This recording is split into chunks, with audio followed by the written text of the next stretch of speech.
Kuya Jobert, binarag si Ivana dahil sa pagpapromote ng sugal. Binatikos ng komedyante na si Jobert Otrio o mas kilala bilang Kuya Jobert ang aktres na si Ivana Alawi dahil sa pag-uugnay ng kanyang mamahaling giveaway sa promosyon ng isang online gambling platform. Kilala si Kuya Jobert sa kanyang galing sa komedya. Una siyang nakilala sa mga pamatok na comedy at drama show ng ABS-CBN tulad ng Banana Sunday at FTJ's Ang Probinsyano. Sa paglipas ng taon, nagpasya siyang mag-migrate sa Canada upang makasama ang kanyang asawa. Ngunit patuloy pa rin siyang nagpapasaya sa mga Pilipino sa pamamagitan ng kanyang stand-up comedy tour sa iba't ibang bansa gamit ang kanyang estilo ng clean comedy. Samantala, binasag ng netizens at ilang content creator ang katahimikan sa issue. Upang dagsain ng suporta ang naging matapang na pahayag ni Kuya Jobert laban sa online gambling. Sa Facebook account ni Kuya Jobert, makikitang ibinahagi niya ang post ng isang netizen na naghayag ng pagkadismaya sa ginawa ni Ivana. Seeing the 100 iPhone giveaway used to promote online gambling was heartbreaking, saad ng netizen na nagngangalang April Cortez Titong.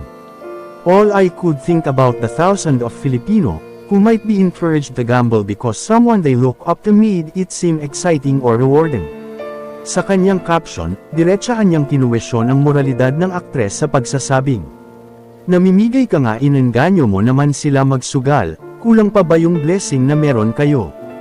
Ang ibinahaging post ni Kuya Jobert ay nagmula sa isang netizen na nagpahayag na hindi na umano influencer ang tawag sa mga tulad ni Ivana, kundi isang bad influencer dahil sa pag-akit sa mga ordinaryong Pilipino na magsugal gamit ang premyong iPhone.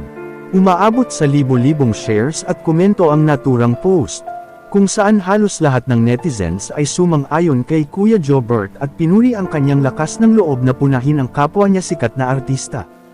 Ayon sa kanila, bihira na ang mga artistang may tapang na magsalita laban sa maling gawain ng kanilang mga kapwa sikat na personalidad, kaya naman itinuturing si Kuya Jobert na boses ng katotohanan sa gitna ng issue.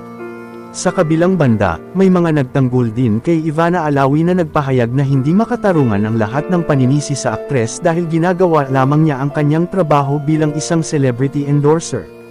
Ayon sa kanyang mga tagahanga, may sariling isip at pagpapasya ang mga nasa wastong gulang kung papasok sila sa sugal o hindi, at hindi ito dapat isisi sa nag-promote lamang ng giveaway. Sa huli, sa kabila ng matinding pambabatikos at pagpuna ng publiko, hindi naglabas ng anumang opisyal na pahayag o sagot si Ivana Alawi.